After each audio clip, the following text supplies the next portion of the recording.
científico, tecnológico y matemático, y realmente también hay falta de muchos trabajos en este sentido, ¿no? Y sobre todo los que había estaban enfocados desde un punto de vista más de la visión del experto, del pedagogo, del educador, etcétera. Para nosotros es muy importante que si es una actividad de evaluación de algo tan personal como es una elección de tu futuro, de tu carrera, teníamos que centrar y pivotar sobre la percepción del que decide, en este caso de los escolares, de los alumnos. Y ya sé que puede parecer, pues quizá no la mejor manera, porque dices, bueno, tienen una edad difícil, ellos no van a saber responder, demás. Bueno, hay que trabajar cómo conseguir la respuesta, cómo interpretarla adecuadamente, que no es sencillo, pero entendíamos que era clave pivotar sobre esa opinión. Algunos de los estudios que se han presentado antes ya iban en esa línea, en conocer esa encuesta, ¿no? O en hacer encuestas sobre digamos, la percepción que tienen los niños. Nosotros el proyecto lo iniciamos pues, con un primer estudio de hace más o menos 2 años, en el cual, sobre una muestra, y esto es muy importante, amplia y representativa, es decir, es muy peligroso tener muestras con sesgo cuando intentamos saber si algo influye o no influye.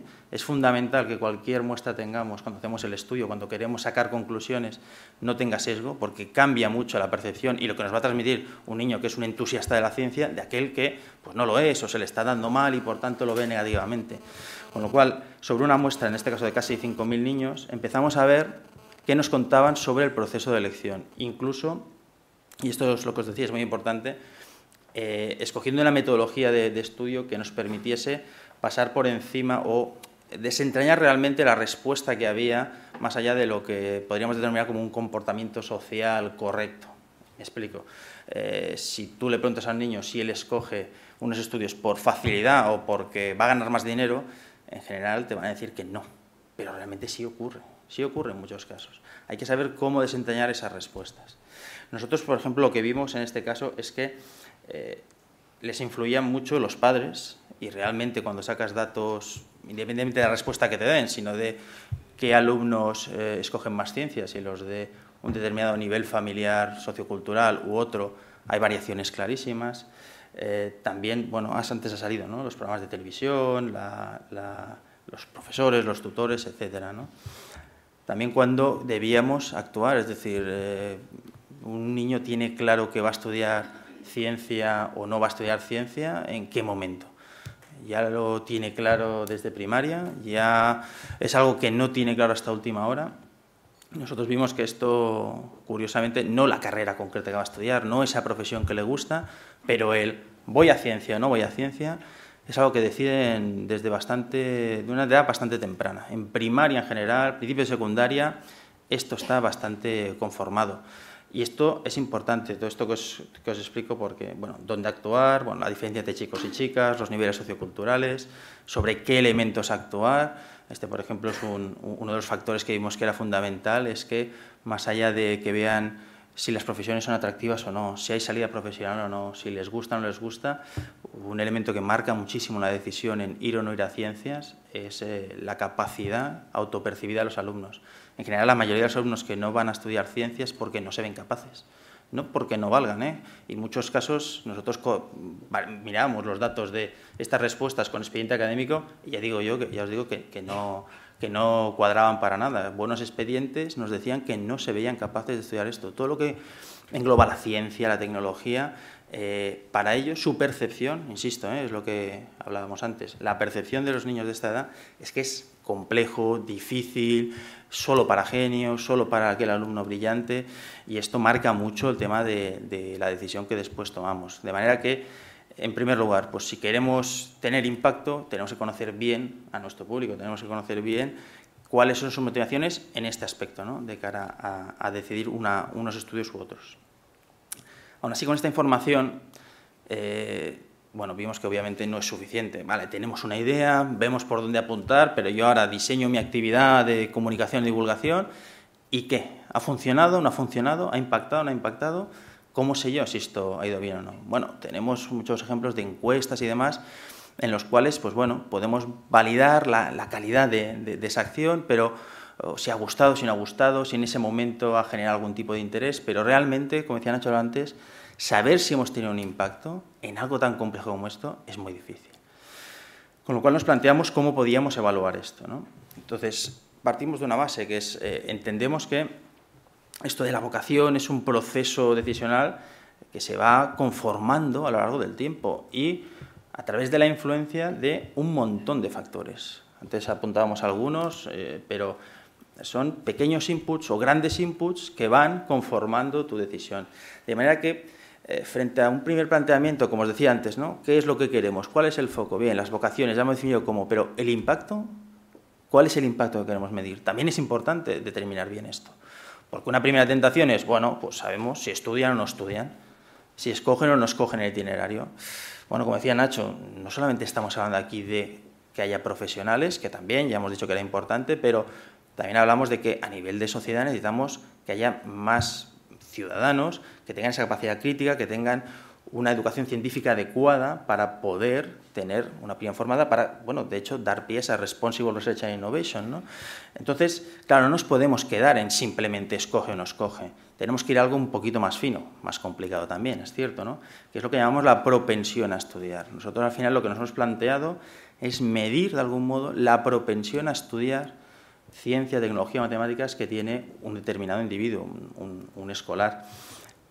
Y queremos ver qué variaciones se producen en esa propensión, porque seguramente muchas de las actividades que vosotros programáis, pues es obvio que no van a tener la capacidad, porque es que es irreal plantear eso, de cambiar una decisión. Ojalá, si es así, pues oye, estupendo, pero lo normal es que sean un elemento más en esta cadena y que ayuden a acumulativamente sumar esfuerzos que después el padre, el profesor, ese libro, esa revista, acaba de ayudar a conformar. Con lo cual, para realmente dar una herramienta que fuera útil a todos aquellos que os dedicáis a la comunicación y divulgación científica, no podíamos ir a algo tan binario, ¿no? De escoge o no escoge, sino teníamos que ir a algo un poquito más preciso que nos dijera si teníamos incidencia en la variación de esa propensión a estudiar.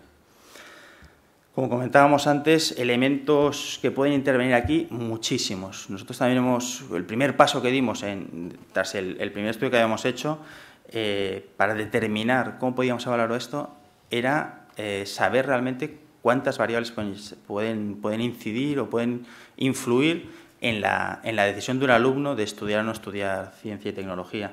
Después de revisar exhaustivamente más de 70 estudios y trabajos publicados en diferentes ámbitos, pero principalmente hablamos de psicología, sociología, pedagogía, la teoría vocacional está muy trabajada. Lo que nos quedamos es con un grupo de más de 30 elementos de influencia potencial, lo cual es muchísimo y, por tanto, pues complica siempre el poder evaluar esto. A nivel, bueno, no voy a entrar en el detalle, esto ya cuando aquí a un par de meses yo creo que tendremos listo el trabajo, lo publicaremos y lo podéis consultar, pero hablamos de algunas de las cosas que se han nombrado aquí, pero vamos, características de los estudiantes, ¿no? Los intereses, sus expectativas de logro, el concepto de autoeficacia que hablábamos antes, cómo ellos perciben su capacidad para tener éxito o no en el ámbito de ciencia y tecnología, el entorno educativo, el entorno cercano, la familia, el entorno social también, los modelos de referencia que tienen, en fin. Yo digo que al final tenemos una serie de más de 30 elementos que de una u otra forma pueden incidir. A título de ejemplo, pues bueno, la familia, ¿no? Tendríamos diferentes elementos que componen la familia, pero como también se ha apuntado antes, realmente esto no es tan aislado ni tan sencillo como decir, bueno, pues tenemos la familia, valoraremos si la familia influye o no, porque claro, si en esa familia te compran más o menos libros de ciencia, ¿cuál es la influencia? Los libros de ciencia, la familia. Si en esa familia tienes un referente que te da alguna charla, aunque sea informal, o te explica su actividad como científico, es una cosa o es otra. Al final, lo que ocurre es que todas esas variables pues están de una u otra forma interconectadas y eso también lo tenemos que tener en cuenta. No obstante, podemos trabajar sobre ello y es lo que hemos hecho. ¿De qué manera? Bueno, básicamente hemos aplicado técnicas, en este caso estadísticas, principalmente regresión logística, que nos permiten y que están más que probadas en el ámbito de evaluación de impacto en otros ámbitos, ¿no? y que nos permiten realmente incorporar toda esta información más cualitativa de esas variables, de esos elementos de influencia, en un modelo estadístico que finalmente nos permitirá saber si nuestra actividad influye o no influye, o por lo menos medir variaciones, como os decía al principio, en esa propensión a estudiar ciencia y tecnología. También, como os comentaba antes, para poder hacer esto bien, pues una de las complejidades, y probablemente por eso muchos estudios no hay, es tener la muestra adecuada. Nosotros aquí hemos trabajado en una primera fase con una muestra de más de 500 estudiantes, en esta segunda fase con una muestra de más de 2.000. No imagináis a nivel logístico lo que esto supone. Bueno, aquí Gonzalo y Nacho pueden dar fe de lo que supone movilizar todos los colegios que hay, que participen en actividades, porque claro, al final nosotros aquí estamos manejando unas 36 escuelas, seleccionarlas aleatoriamente, como decía al principio, esto es fundamental. Esto ya modestamente me permito daros el consejo, cualquier iniciativa de evaluación que tengáis, como no tengáis cuidado con el sesgo, bueno, serán resultados que serán equivocados, porque enseguida tenemos tendencia a aplicar una muestra pequeña o que no tenemos claro si hay sesgo o no, y eso distorsiona todo absolutamente. Aquí un esfuerzo muy importante que hemos hecho es seleccionar aleatoriamente todos estos centros y estudiantes, y básicamente hemos mantenido criterios de representatividad a nivel socioeconómico y de titularidad de centro, ¿vale? Obviamente hemos tenido un grupo participante y un grupo de control, y lo que hemos hecho es que el grupo participante participe en 2 actividades de divulgación, un taller de ciencia en Cosmocaixa y después han tenido una charla de un científico en el aula que organizó FECIT, y tanto a un grupo como al otro hemos ido pasando una serie de cuestionarios antes y después de cada actividad, de manera que hemos ido midiendo qué ocurría y cómo estaban variando el peso y la influencia de todas aquellas variables que os mostraba antes y que ya os decía, estaban interconectadas. Entonces, bien, no sabemos probablemente, o cuesta un poco más, también estamos trabajando en ello y eso probablemente más adelante lo tendremos, qué peso exacto tiene cada una, pero sí cómo todas ellas, entre unas y otras, varían a partir de un input concreto o de una variación concreta, que es nuestra acción de divulgación. Al final, lo que esto nos permite es ver de todo ese grupo de más de 30 variables que os comentaba, cuáles realmente son las que están interviniendo en la elección vocacional en el ámbito científico y tecnológico. Y con eso podemos construir lo que os decía antes, ¿no? Esta especie de ecuación en la cual tenemos ya definido cómo intervienen cada una de las variables y podemos ya incorporar nuestro elemento, que es nuestra acción de divulgación, nuestra acción de comunicación, para ver de qué manera interviene en un momento dado. Si recordáis el primer gráfico que os mostraba, no estamos hablando, como decía, de cambiar la decisión, pero de cómo influye, aunque sea poco, positiva o negativamente, en la propensión a estudiar ciencia y tecnología de un alumno. Con esto lo que esperamos obtener, y que bueno, ya digo, estamos cerca ya de cerrarlo, es, en primer lugar, una herramienta práctica para todos vosotros. Nosotros, al final, la idea de todo esto arrancó a partir de charlar con mucha gente que organiza pues, este tipo de comunicaciones, de acciones divulgativas, y que nos trasladaban la imposibilidad de poder evaluar el impacto que estaban teniendo. Realmente, como decíamos, es muy complejo, pero a partir de aquí, y seguramente mejorable y aún con nivel de precisión, pues que será el que sea, pero que no buscamos la décima, buscamos al final tener por lo menos una orientación de si lo que hacemos va en buen camino o no va en buen camino. Pues lo que tendremos es una herramienta muy sencilla, básicamente un cuestionario y un modelo estadístico que analiza todos los resultados de ese cuestionario en base a todo este trabajo previo y que nos permitirá saber si hemos tenido o no impacto. Con eso podremos saber si nuestra acción está bien o mal encaminada, si está teniendo o no éxito en este sentido, pero también nos permitirá trabajar antes de realizar la acción, porque con esta herramienta, en el fondo, podemos caracterizar nuestro grupo de alumnos. Si nosotros sabemos que van a participar en, yo qué sé, pues antes comentábamos, ¿no?, uno de los campus de verano que se organizan, un grupo de alumnos, yo puedo ver con el cuestionario qué tipo de alumnos son, lo propensos o no que son a ciencia, si están más interesados o menos, y todo ello, y esto es muy importante, como os decía al principio, sin hacer la pregunta directa, porque ahí también introducimos sesgo. Al final, cuando hacemos una pregunta directa, bueno, la respuesta a veces es sincera y a veces no lo es, incluso involuntariamente, ya que todos, pues socialmente, lo que decíamos, ¿no?, pues interiorizamos determinadas respuestas, aunque en el fondo no pensemos eso. Nuestro modelo lo que permite es que, sin realizar una pregunta directa, sino a base de una serie de preguntas muy indirectas, conseguimos saber realmente cuál es esa propensión a estudiar ciencia y tecnología de nuestros alumnos y, por tanto, con esta información previa yo puedo seguramente focalizar mejor mis acciones de divulgación o mis comunicaciones, ya que sé exactamente qué público me viene. Hombre, me explico, o sea, sabré si el grupo de 30 alumnos que van a venir al campus pues son realmente unos alumnos que la mayoría no les interesa mucho la ciencia, que tiene una influencia grande de los padres y un grupo pequeño de la televisión y otro no sé qué. Claro, con esta información yo ya sin evaluar impacto puedo diseñar seguramente mejor mis acciones de comunicación y divulgación y, por tanto, posteriormente tener más impacto. De manera que entre una cosa y la otra, entre esta caracterización previa más la herramienta de evaluación, conseguiremos realmente pues, dar un paso en un aspecto en el cual hasta ahora pues, vamos bastante ciegos, poder realmente empezar a tener indicios de qué es lo que funciona mejor, qué es lo que no funciona y poder ir cambiando y adaptando nuestras acciones. Además, aquí, en tercer lugar, aprovechando que vamos a tener una muestra tan amplia, pretendemos pues, tener un estudio también, unos resultados que nos indiquen de manera general, al menos para esa muestra que entendemos que es bastante representativa, de qué elementos son los que en términos generales están más influyendo y poder un poco arrojar más luz a estos estudios que antes habéis apuntado, habéis mostrado, de si es el profesor, si es el libro, si son los padres, qué es lo que está influyendo más en la toma de esta decisión. Y nada más. Muchas gracias. Muchísimas gracias.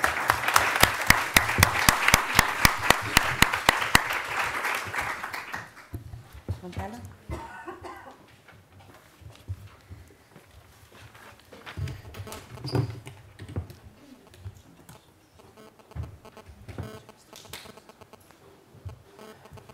Buenas.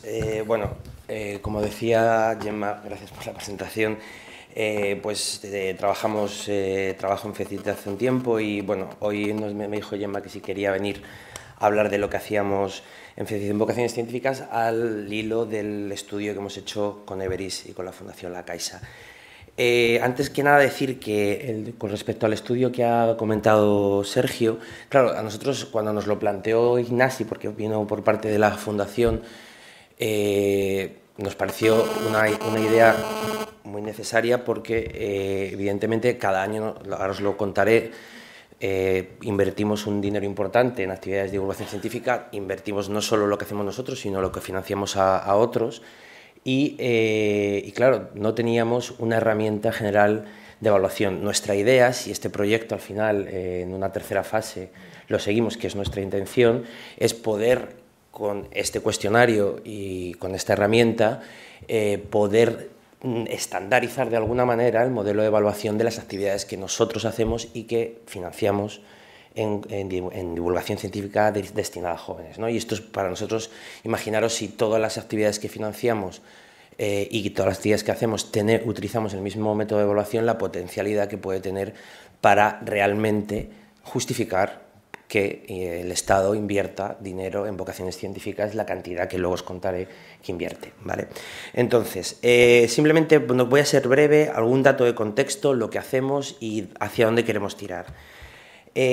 Sabéis que tenemos una encuesta de percepción social que podemos segmentar por edad. Los jóvenes, según dice nuestra última encuesta de 2012, tienen el doble de interés por la ciencia que la población general, que la media de los españoles, y este interés se sitúa el espontáneo en torno a un cuarto, es decir, un cuarto está muy interesado por la ciencia de manera espontánea cuando se le pregunta por interés informativo. Existe un déficit de formación científica, de educación científica, aunque es menor que en la media de la población general, la media de la población, y aún existe un 30% que declara que tiene un nivel bajo, muy bajo, de educación. Internet es la fuente prioritaria de información para temas científicos y hay una mayoría de jóvenes que piensan que la profesión científica es atractiva para jóvenes, pero hay una mayoría de ellos que creen que está mal remunerada y aún así creen que compensa personalmente. Realmente piensan que lo que más están de acuerdo es que compensa personalmente. Bien, hace 3 años hicimos un estudio con la Organización de Estados Iberoamericanos donde lo hicimos en toda España y con una muestra mayor en Madrid, porque se hizo en 7 capitales de países iberoamericanos, y eran unas preguntas sobre percepción social muy centradas en los jóvenes y en su entorno educativo. Este estudio, que está publicado por la EOI, por RICIT, en un libro que está disponible en nuestra página web, los resultados nos decían que 2/3 de los alumnos en España tenían la aspiración de llegar a la universidad, pero sus motivos para llegar a la universidad era el éxito profesional. Sin embargo, cuando se les preguntaba cuáles eran los motivos que consideraban que habían hecho que los científicos se dedicaran a estudiar ciencia, ellos decían que era la satisfacción personal. Es decir, aquí lo que se observaba en ese estudio es que había una divergencia entre por qué ellos quieren ir a la universidad, que es el éxito profesional, y qué es lo que ven que les ha motivado a los científicos, que es la satisfacción personal. Y además, el estudio también decía que tienen una visión idealizada de la actividad científica. Cuando se les preguntaba por qué se dedican a la ciencia los científicos, siempre eran valores altruistas, en vez de la satisfacción, en vez de el reconocimiento social, el éxito profesional, ganar dinero, etc. Por otro lado, 2/3 de los estudiantes les parecían interesantes las profesiones de ciencia, aunque solo un 13% quisiera trabajar como científico y un 20% como ingeniero, ¿vale? Este estudio se hizo en alumnos, creo recordar, de tercero y cuarto de la ESO, ¿vale? Está publicado en nuestra página web. Bien, por otro lado, datos generales. Último informe de Sistema Universitario Español del Ministerio de Educación: pérdida de estudiantes en los últimos 10 años, estudiantes en la rama de ciencias. En cambio, ha crecido el número de estudiantes en los últimos 10 años en ciencias de la salud. Y bueno, están perdiendo, aunque están perdiendo vocaciones, sí que es verdad que han aumentado las tesis que se defienden. Estos son los datos de contexto. ¿Qué estamos haciendo nosotros? Pues nosotros, como decía Nacho, no nos interesa solo generar vocaciones científicas. Nuestra acción en los jóvenes es más amplia. Evidentemente, viene muy a colación, y además se está viendo ya un debate sobre si realmente, bueno, sobre todo en los países que tienen mayor número de investigadores por cada 1000 trabajadores. En este país pues estamos por debajo de la media europea, bueno, no por debajo de la media de los 27, pero sí de los 15. Entonces, realmente nosotros nos planteamos, no solamente uno de nuestros 4 objetivos es fomentar las vocaciones científicas, pero tenemos otros 3 más y son igual de importantes. Por un lado, nos planteamos despertar el interés y mejorar el conocimiento en los alumnos en las primeras etapas, que todavía, como decía Sergio, no han decidido si estudiarán o no ciencias, y queremos interesarles y ayudar a completar su educación formal con contenidos no formales de educación, por otro lado, o formales pero fuera del aula. Y también queremos mejorar el nivel científico y el pensamiento crítico para esos ciudadanos que están estudiando, todavía no son universitarios, o a lo mejor no estudian en la universidad, pero necesitan una serie de conocimientos básicos de cultura científica para poder ejercer sus derechos y defenderse en la sociedad de hoy en día. Y, por otro lado, también intentamos ayudar a mejorar la calidad de la enseñanza de las ciencias con actividades dirigidas al profesorado, ¿no? Aparte, como otra opción, como otro eje de actuación, queremos aumentar las vocaciones científicas en la medida en que sea posible. Bien, os quiero poner un ejemplo de cada uno de esos 4 ejes de actuación. El primer eje de aumentar el interés, no sé si habéis visto este verano esta serie de vídeos. Salir, el mundo entero descubrir. ¿Qué? ¿Ya empezamos? ¿Cuál es mi cámara, Belzoni? Ah, vale. Hola a todos y bienvenidos a Descubre con Tadeo. Hoy quiero hablaros de un lugar único en el mundo. Un lugar clave para descubrir quiénes somos y de dónde venimos. Estoy hablando, claro está, de Burgos. Y concretamente del yacimiento arqueológico de Atapuerca. La Sierra de Atapuerca fue el lugar favorito de nuestros antepasados, como el Homo antecesor, que posiblemente sea el primer europeo con 1.200.000 años de antigüedad. Sus descendientes de 800.000 añitos Resulta que eran caníbales. Quitando eso, gente majísima. Pero sobre todo en Atapuerca está la llamada Sima de los Huesos, que es el yacimiento más rico en fósiles del mundo. La Sima es la llave para entrar en nuestro pasado más remoto.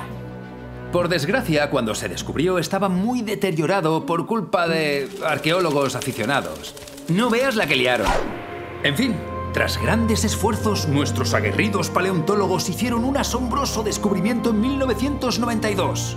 Un cráneo de homínido en perfectas condiciones. La joya de la corona de los cráneos. Y le llamaron Miguelón, en honor, claro está, a Miguel Indurain.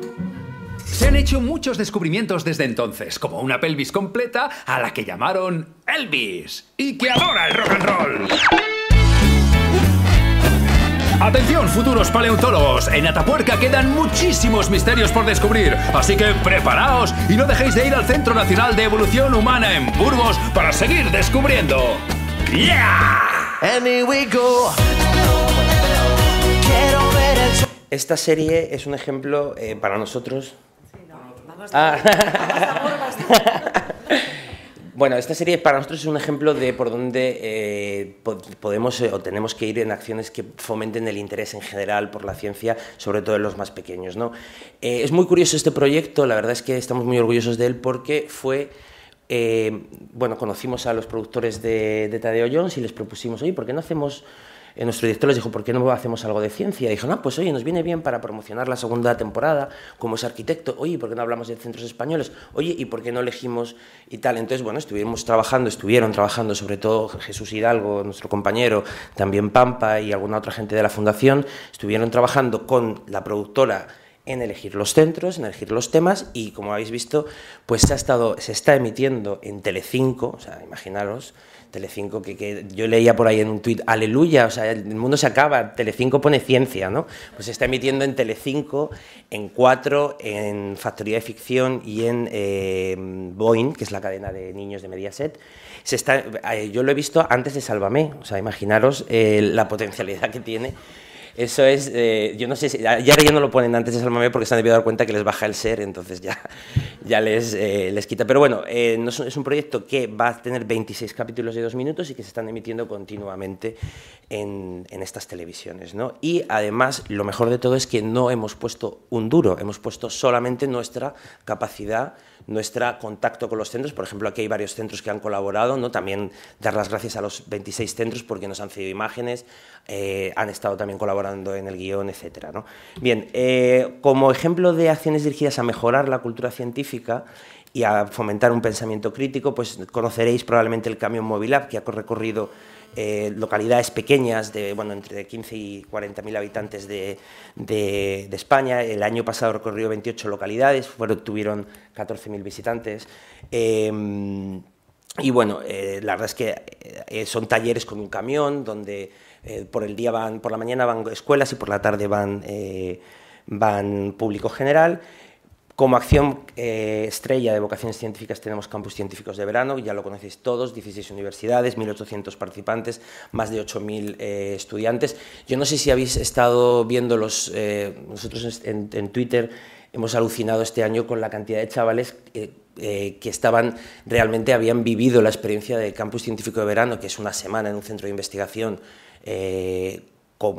teniendo un proyecto de iniciación a la investigación y además pedimos más de un 7,5, pero es que los que han llegado al final tienen más de 8,8, o sea, son realmente gente muy interesada y con muy buen expediente y realmente muchos nos han dicho que ha sido una de las experiencias de su vida. De hecho, el informe preliminar que tenemos nos habla, que ya os lo pasaremos, habla de que el 95% repetiría la experiencia, ¿no? De todos nos contaban que se les había hecho corto y creemos que por ahí también como acción dirigida al segmento más excelente que está tan de moda ahora esta palabra, también debemos continuar haciéndolo.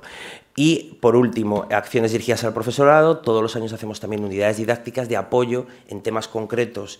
Este año estamos preparando una sobre matemáticas en el planeta Tierra y las editamos tanto online y también se las mandamos a los profesores que están registrados en nuestro... Como os decía, nosotros cada año financiamos proyectos a otros, a muchos de vosotros, para que hagáis actividades. Pues, por ejemplo, el año pasado financiamos 89 proyectos con 400.000 euros, de los cuales las otras instituciones o terceras instituciones aportaron 1.400.000 euros. Nuestros propios fondos aportamos cerca de 2 millones, solamente el proyecto de campus científico ya es más de 1 millón, entre lo que aportamos nosotros, aporta la Caixa y el Ministerio de Educación. Es decir, estamos hablando de cifras muy importantes y en mucho dinero que nos gastamos, por eso es para nosotros tan importante el proyecto que hemos hecho con la Caixa y con Everis. ¿Para dónde nos dirigimos? Bueno, nosotros nos dirigimos... una vez que estos 4 ejes no los vamos a abandonar, nos gustaría mejorar, incrementar la actividad coordinándonos con iniciativas internacionales, un poco el formato que ya hemos traído con FeinLab. Estamos intentando buscar proyectos que podamos importar de otros países que sabemos que ya funcionan y que además tienen un impacto internacional, y creemos que por ahí somos la entidad que tiene que hacerlo y lo vamos a intentar el año que viene. Ya tenemos, de hecho, un proyecto en mente. También queremos mejorar la formación continua del profesorado y aportar recursos para mejorar la didáctica de ciencias en primaria y en secundaria.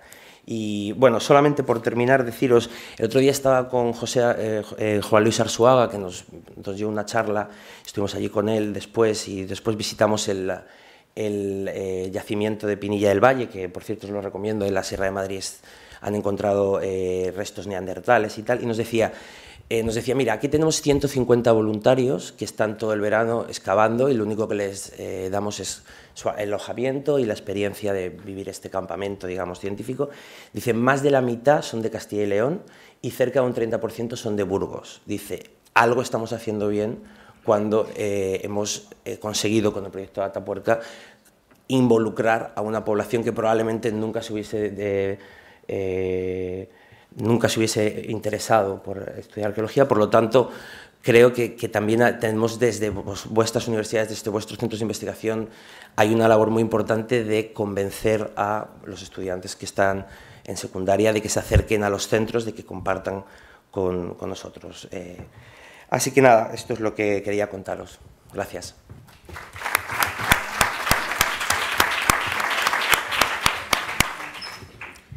Bueno, pues bueno, muchísimas gracias a los 4 participantes de esta mesa. Tenemos 10-15 minutitos para las preguntas del público, las intervenciones, las sugerencias. ¿Alguien quiere hacer alguna intervención? ¿Vale, por allí? ¿Os decís vuestro nombre y de dónde, y en el centro en el que trabajáis? O... Hola, ¿se oye? Sí. Yo me llamo Marga y soy doctora en Biología Molecular y vengo de la ONU. Ya no estoy ahí, pero trabajé, mi último sitio fue la ONU. Yo quería decir que con lo que dijo Ignasi de cómo se mide el impacto, ¿no? Que los programas de After School puede que sean difíciles de medir cuál es el impacto de los niños. Y yo brevemente os quería contar una iniciativa que trabajé con una fundación que se llama Science House Foundation en Nueva York. Y ellos repartían microscopios a 25 países, en comunidades desfavorecidas en todo el mundo. Y lo que vimos es, a ver, una muestra pequeña, son 2 casos de estudio en Brasil, uno en el Amazonas y otro en favelas de San Paulo. Los niños eran analfabetos, no tenían ningún tipo de educación, y el hecho de exponerlos a la ciencia hizo como catalizador para la alfabetización. Entonces los niños quisieron empezar a ir a la escuela, alfabetizarse después de estar expuestos a la ciencia. Entonces eso es algo que a lo mejor sería interesante pensar, que la ciencia se suele exponer más tarde en la educación, y a lo mejor es algo que podríamos fomentar desde mucho más pequeños, porque la curiosidad científica es algo con lo que yo creo que se nace un poco, ¿no? Y bueno, la idea yo creo que es luego también fomentar el pensamiento crítico y empoderar a la sociedad, pero esto ya es más a largo plazo, pero que hay muchos proyectos muy interesantes por ahí. Lo que decía Gonzalo, que se pueden importar modelos muy interesantes, y que si quieres hablamos y te cuento, porque yo, bueno, con la UNESCO he hecho varios estudios de lo que hay, de cómo se puede adaptar, pues, a cada realidad social y cultural. Gracias. Muchas gracias. Sí, bueno. No sé si merece si necesita respuesta, no sé si hay pregunta. No, muy interesante, o sea, la ciencia como catalizador de alfabetización está claro, ¿no? Ya lo conocíamos nosotros el proyecto, se pusieron en contacto con Pampa, algunos de los coordinadores de este proyecto, y de hecho creo, no sé si estuvieron con él y...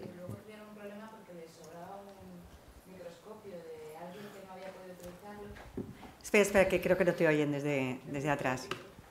Pues fue muy curioso porque yo lo conocí en Nueva York, bueno, pues en un viaje privado que hice, pero bueno, me fui a conocerlos y entonces luego me escribieron porque tenían un microscopio que no sabían a quién dárselo y entonces les estuve ayudando a buscar a alguien de Barcelona que pudiera quedarse con el microscopio. Al final, seguramente hablé contigo, ¿sí? Pues serías tú. No sé si se lo llevó una profesora de Logroño o no me acuerdo. Yo me quedé con que tenía que decirles qué compañía de transportes era la mejor en España para que se apañara. Pero me pareció un proyecto muy bonito. Además, allí me aluciné bastante con una entidad privada, porque es una fundación privada, súper motivados por las vocaciones científicas. Sí, me pareció bastante alucinante la inversión privada que están haciendo. ¿Hay más intervenciones? María Josep.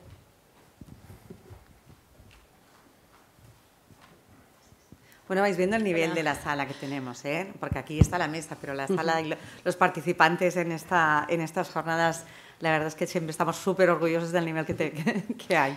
Bueno, solo comentar la alegría que se siente cuando oyes que va a haber un instrumento metodológico un poco más. Ajá. Porque la verdad es que nosotros, bueno, yo soy María Josep Pico de la Cátedra de Divulgación de la Ciencia de la Universidad de Valencia.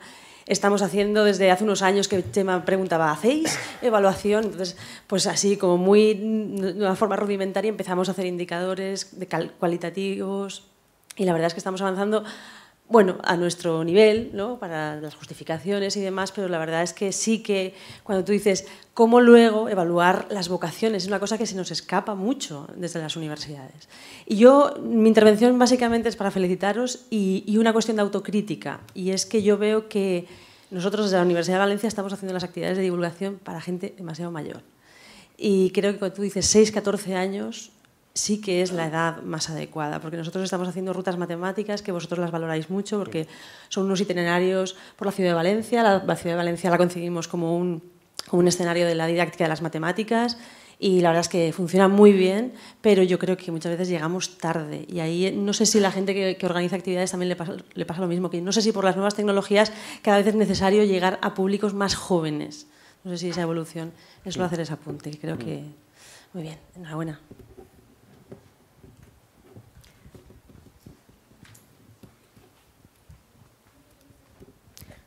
Hola, bueno, soy Mauricio Schwartz. Solo una cuestión. Cuando hablamos de distinto o de elementos distintos, por un lado despertar vocaciones y por el otro lado el aumentar la cultura científica, hay siempre una duda que queda, que es si la alfabetización científica de una sociedad se traduce en una mayor cantidad de vocaciones científicas. Obviamente medir la alfabetización científica es difícil, pero yo he visto estudios que de pronto dicen España tiene mayor alfabetización científica que Alemania.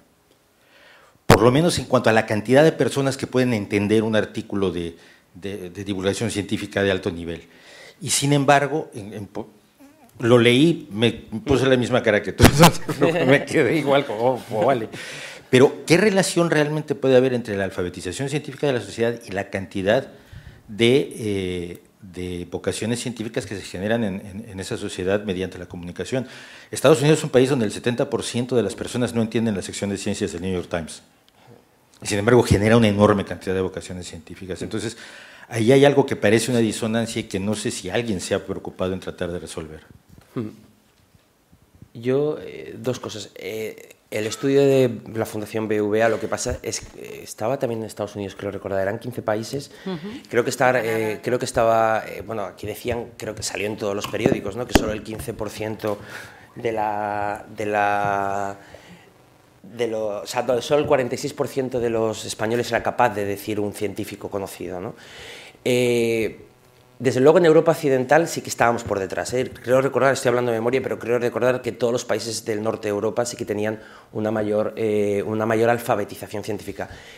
Y en cuanto a Estados Unidos, habéis visto, no sé si habéis leído últimamente los artículos que están saliendo en Nature y que están saliendo, están empezando a decir, bueno, ahí tenemos un cuello de botella con los PhD, porque después no podemos darles plazas a todos, por lo tanto, y no sé hasta qué punto hay una élite, como dices tú, que es la mejor del mundo, y luego la población. Desde luego, a nosotros como gobierno, desde luego nos interesan las dos cosas. O sea, nos interesan más científicos, pero también ciudadanos más alfabetizados, digamos, científicamente, ¿no? O sea, nosotros no podemos renunciar a ninguna de las dos cosas. Y no sé hasta qué punto hay una relación. Entiendo que a más alfabetización habrá más científicos, pero no...